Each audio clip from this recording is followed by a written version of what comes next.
Welcome to A Gallen of Questions. My name is Pat Gallen, and this week's guest is someone who, if you're a Philly sports fan, I'm sure you know really well. Final out, 2008 World Series. Finally, after all those years, Brad Lidge was the one to get it done. Brad, thanks for coming, my friend. Good to see you. Yeah, good to see you too, Pat. Absolutely. Happy to be here. You come in because we're talking about trading cards, and I feel like we're having like a moment over the last couple of years as far as like baseball cards being cool again. Yeah, that's when right. we were kids, that's all we did was Right. was collect baseball cards. But you just teamed up with the great Jordan Spectre, who we've done some stuff with here at CBS, on a Brad Lidge card. How did you link up with Jordan? How did this all come to be? Yeah, we have a good mutual friend in common, Pat Waters, and Pat. I've actually met Jordan before, believe it or not, a couple of years back. But Pat kind of reunited us and let me know that hey, Jordan's been doing these pretty cool baseball cards, or kind of one of a kind art projects. Yeah. And he's like, would you like to join him this year to commemorate 2008 and the final out and everything else? And I thought, man, heck yeah! I love the idea. Heck yeah. And I know Jordan's an incredibly talented artist, and I got to say, on this particular project, he nailed it. Even my family was like, man, he hit your eyes dead on. Like, the intensity is there, everything is there. And so it's something that is very cool. I'm actually super proud of how this all came out, and it's great to work with Jordan. Well, yeah. if you're happy with it, then everyone's got to be happy with it, because it's Hopefully. all about you in this one. Well, hopefully. What makes the whole set so unique? Like, what stands out to you about the way it's been done? Yeah, it's really cool. Here. First of all, it's you're right. I mean, growing up, growing up, it was fun to collect baseball cards, and this one kind of, for me, feels a little bit nostalgic. There's some kind of incredible hologram type things going on with the card. But also, what's cool about it is there's a big play on the numbers here. So there's 2,008 of the cards made total. Mm-hmm. I've signed 54. Carlos Ruiz and I signed 98. Jordan and I have signed a couple, and we've put some, kind of fun inscriptions on them as well.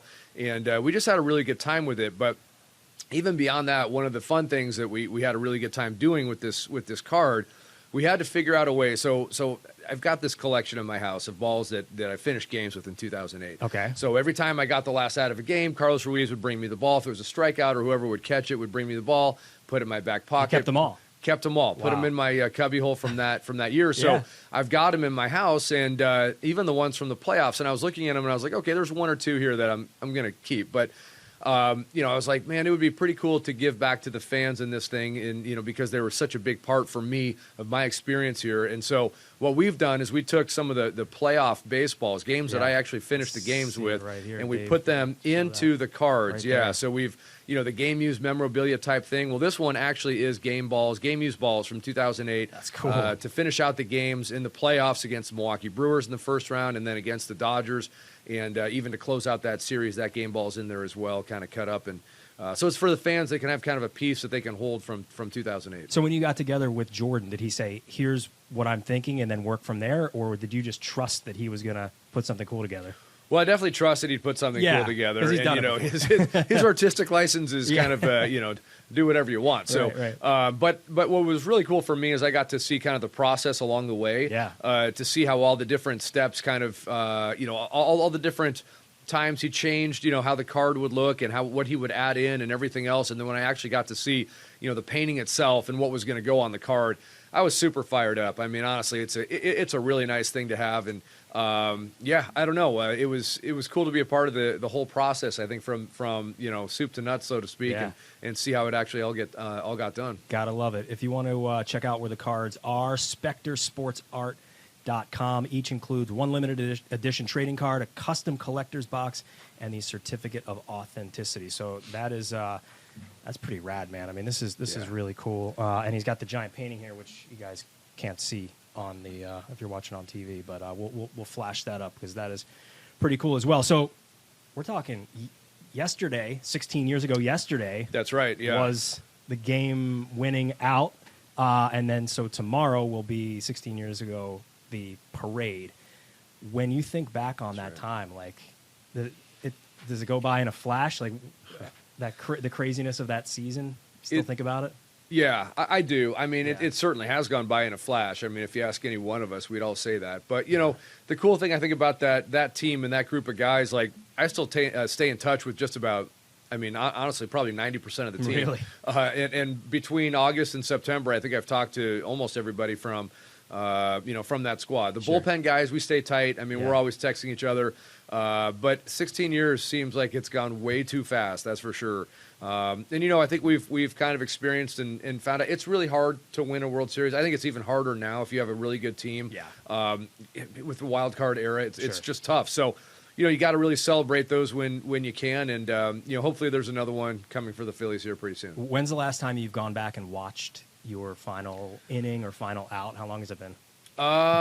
Probably this summer. I had a few opportunities during a Players Alumni Weekend when we were out there with the Phillies. Okay. So I've seen it. You've seen it? I've seen it fairly recently, and obviously every time I watch it, still gives me goosebumps and gives me chills. I find myself so often watching it from like the camera's perspective that I actually have to remember what it was like to be in that moment and actually think through what pitches we were going to throw, the conversation I had with Carlos Ruiz and Doobie and everybody else on the mound before we actually got that final out. Do you mind if because I queued it up? Do you want to rewatch? And we'll rewatch it real quick. I'd love you can to see tell it. me what you're thinking here. So that's you. Okay, so one, yeah, that's me. We got Harry. Got the sign. So it's 0-1 to Hinsky here. So And what are you thinking here? 0-2. Well, so here's the thing. If you look at what Carlos Ruiz right now, he's not putting down any fingers because before Hinsky came up, when we had the meeting on the mound, Doobie came out. And we were like, what have you done before? I said, I faced him one time and he waffled a fastball off the wall off me. I was like, no reason to throw any fastballs here. So we were kind of like, all right. And Carlos Ruiz was like, well, let's just throw sliders. He's like, I'm not putting any fingers on. I was like, great. So I had a good slider that day, and I know he was the right guy to throw it to, but obviously you got to execute. And here we got 0-2, so we're ahead in the count, and I'm thinking, okay, I got a chance to put him away. That one right there. Did you black out once it was called a strike? Oh, man. Or once he swung through? Once I felt that grip, I knew it was going to be the pitch. And when I threw it, it's still like this crazy feeling where, I'm down on my knees, and I think I think I said, oh, my God, we just won the World Series. I really don't know what I said, but in my mind, that's what I was saying. And I looked up, and I looked at the fans, and then all of a sudden, before I knew it, I was, on my back underneath Massive Brian Howard. humanity. Yeah, exactly. 20-plus dudes, 200-plus pounds jumping on top, and I was still screaming for joy. That's amazing. What a moment. I can't believe it's been 16 years. Yeah. I was a young man when that happened, and that's such I was like just out of college. It was like the perfect time in my life to see this as someone growing up in Philadelphia who rooted for all the local teams. It was like just an amazing. And we've only had one championship since then. Feels like we should have a few more, but only one since then. That's right. Yeah. Well, like I said, hopefully the Phils right now, and I know it's Eagle season now. Yeah, but hopefully the Phils will make some tweaks and adjustments. I don't think they have a long ways to go. Obviously, they have an incredible team, and they've got the window's still very much open at this point. So so hopefully hopefully they generate one or two. So, when you think back to the parade, what was what was that day like? I think visually for me, that was one of the most crazy things I've ever seen. I mean, when we were on Broad Street, kind of initially when we were in Center City, it was like, with the really tall buildings there, it felt like it was like Mad Max Beyond Thunderdome. Some people are all out, stuff's going, all these streamers going everywhere, and it was incredible. But then when we were actually on, like, going down Broad Street toward the stadium, just to see all the people coming out and like sharing with us in that moment, and them throwing me a beer and me drinking and throwing one back to them, and then it was like the biggest party ever. It was incredible, but just remembering all the people trying to get up as high as they could on street poles or whatever it was pretty fun. So that was 16 years ago. Again, goes by in the blink of an eye.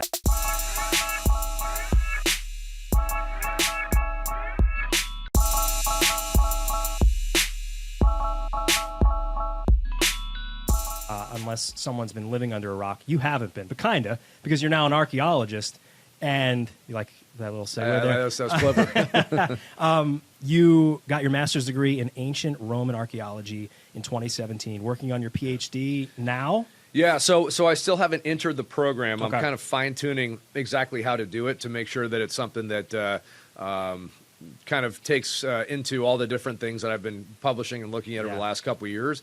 It's not an easy thing to just jump into a PhD, and you really want to make sure if you're going to do it that it's kind of dialed in right for the process that you want for everything else that you're doing. So still looking at that, and I'm excited to start doing it. But I've been fortunate enough to head out to Italy and do excavations for the last almost 10 years now, and I find myself out there almost 8 weeks a year. Do you remember where the passion came from, like where it started? Initially in high school, for sure. Okay. I had a great world history and world geography teacher. Eric Coble was this guy's name, out in South Denver. And I always knew if I didn't do baseball, I wanted to do something in that. I never knew if I would. But then, fortunately, because of baseball, I had the opportunity to retire early and to jump back in it. And every time I go over there, I mean, you never know what you're going to find. It's like the most exciting thing for me you could possibly imagine. Find anything cool over there?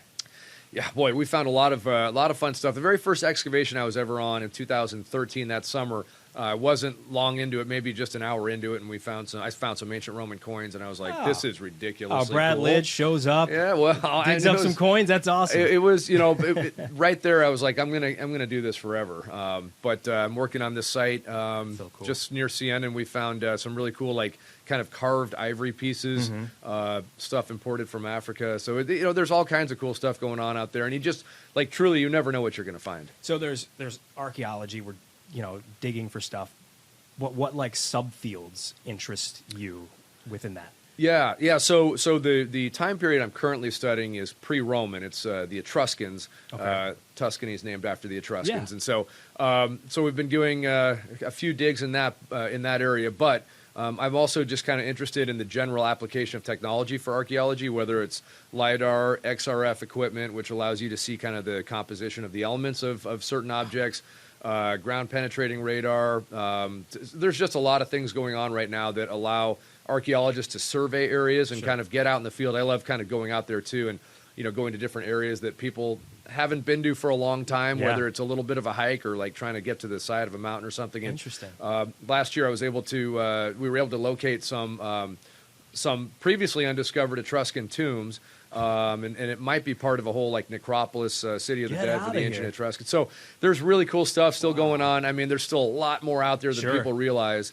And so, for me, the adventurous part of it is amazing too. So on a dig like that, how many people are there involved?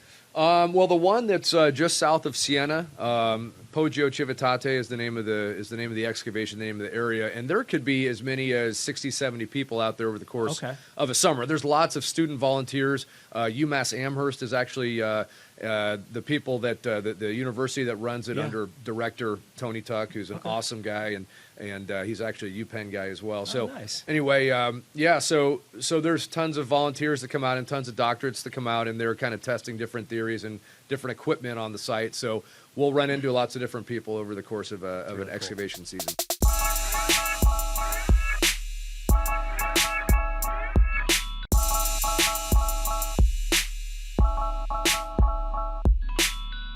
I want to play a little game with you because obviously you're good at digging for things. Obviously, the first day you show up, you find some coins. That was lucky. The game is called Can You Dig It? Now, it means we could be digging things out of the ground, but also, do you like or dislike something? Does Brad Lidge dig it? That's fair. Fossils, can you dig it? Oh, yeah. Oh, yeah, absolutely. Anchovies, can you dig it? I cannot. You can't dig anchovies. No, I'm not an anchovies guy. Sardines, maybe, if they're like real good out of a can, good olive oil. I can see the difference.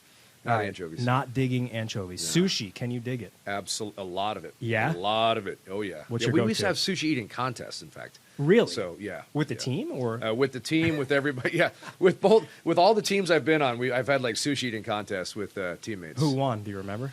I've had a tie before, and then individually I took a few titles. Oh, I like that. I like that. Can you dig it? Folding laundry. Boy, I've had to concede that I'm just a guy that takes my laundry and throws it in my drawer. It's just way too much time to fold it. So you cannot dig that. How about Motown music? Can you dig it?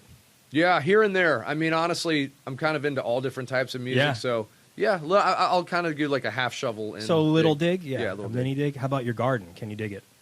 You digging in your garden?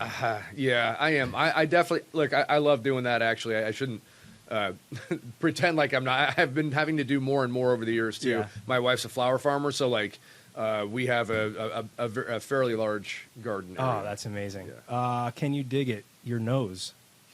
Picking Hopefully your hopefully nose. not publicly. Not publicly. Not Yeah. publicly. Yeah. Good. That's how about mushrooms on pizza? Can you dig it? I can dig it for sure. Yeah? Absolutely. All right, last one.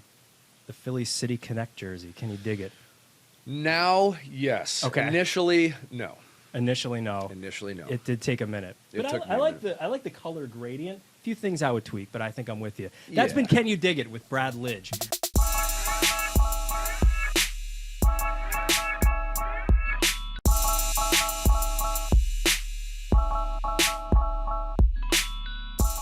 Before we let you go, too, since my last name is Gallen, every show we do a gallon of questions. We dig in, Okay. see what we can come up with, and we'll see where it takes us. So jump in there, grab All one. right. Still got a couple minutes here.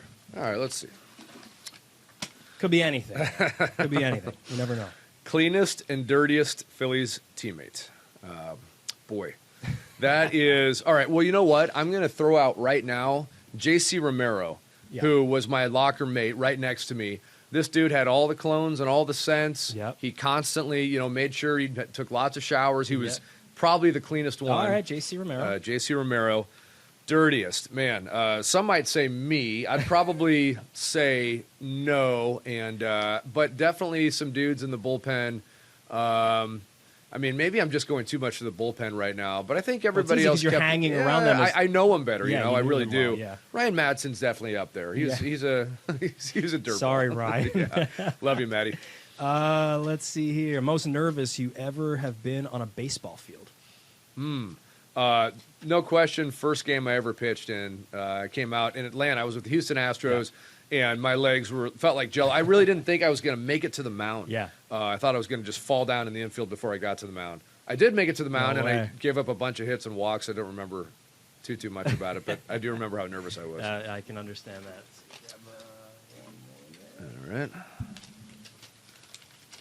All right. Favorite Italian dish. Because you've been hanging out in Italy quite a bit. Honestly, I definitely have. I'm still a sucker for a traditional pizza there, but the cingale they have, which is the wild boar ragu in throughout Tuscany, is like it's always a hit for me and my family. My kids love it too. So any kind of cingale sauce on any kind of pasta is Let's get fantastic. some wild boar ragu up in here. I Yes. like that. Most difficult batter to face in your career? Who was it? I got to face a lot of good ones. I think Todd Helton with the Rockies I felt like every pitch I threw, he knew what was coming. Yeah. So that's never good. A lot of pitchers probably thought that. Yeah, right. Dude, Never could hit. comfortable feeling, that's for sure. Todd Helton, good answer. All right, let's try and cruise through a couple here. We got about a minute left. Outside of Game 5 of the World Series, favorite save of your career? Good question. Probably, I think the first save I ever had was against the Colorado Rockies, and since I grew up in Colorado, it was a pretty cool moment for That's sure. cool. So I'd throw that up All there. right, I probably. like that. How often are you watching baseball now? I'm watching baseball fairly often right now. I did MLB Network Radio for a bunch of years. So, and this year I've stopped. I slowed down to be able to do the archaeology stuff. But that being said, I still find myself watching all the playoff games, a lot of regular season games, pretty much all the playoff games, obviously all the Phillies games, and now very much dialed into the World Series just because there's just a lot of good stories There's going on. so many good storylines. Favorite comedy show or movie? Anchorman comes to All mind right. right now. That's up there Absolutely. for sure. But that's a tough. Anchorman just seemed to jump into my mind right away. Yeah, you So gotta go with Oh, what The you know. Office. I'll go with that with TV show. Very good. When is the last time you dressed up for Halloween? I dressed up in a onesie 2 years ago in Colorado. Yeah. So Is there footage or is there a picture that we can? Fortunately, there is not. There might be some photo archive there, but I'm not. I'm not going to pull that out. But no, it was like a giant sloth costume. Yeah. What happened? We had the snowstorm come through Denver, and so I was going out, and I was like, with my kids, and I was like, I should just put this thing on. It's going to be warm. Yeah. So I rolled that way. 2 years ago, Brad Lidge in a onesie. You heard it here first. Cheesesteak, whiz or American? Oh, probably American. American. Yeah. There's really not a wrong answer there. I don't think think. All right, we got a couple more. If you could pick one place to dig in Philadelphia, where would you choose? Wow. I mean, anywhere around Independence Hall would be pretty sick, and obviously that's not something you can kind of do, but I'm sure there's some amazing stuff. Yeah, you just knock on the door. You're like, I'm Brad Lidge. World Yeah, Series yeah. Game 5. Get You some remember permits, me? yeah, they did just do something on Ben Franklin's house. I remember not long ago. They found a bunch of like skeletons in his basement. Literally, skeletons in the closet there. Yeah, there's all kinds of stuff going on there. Teammate who took an interest in your passion for archaeology. Do you remember one? Chad Durbin was always asking questions about stuff. Yeah, there's a lot more people interested in it than you'd think. So that's been fun to talk to the guys about. Last one in the can. Did you collect cards as a kid? I did. I collected cards. I was right in the middle of that junk era where, like, the late 80s, early 90s, where it's, like, all worthless. Yes. That was the prime of my card I still have a collecting giant career. sleeve of these old Fleer cards that are uncut, and they're all just terrible cards. Not It good. was a rough time to be a card collector. But I do collect some old stuff every now and then, too. Oh, yeah? Like what? Like old stuff, like even before vintage, so like pre-World War neat. Okay. 2 or 1, either one. But, like the little cigarette cards from I like that. right around the turn of the century. Very cool. Brad, thanks so much for stopping by. We appreciate it.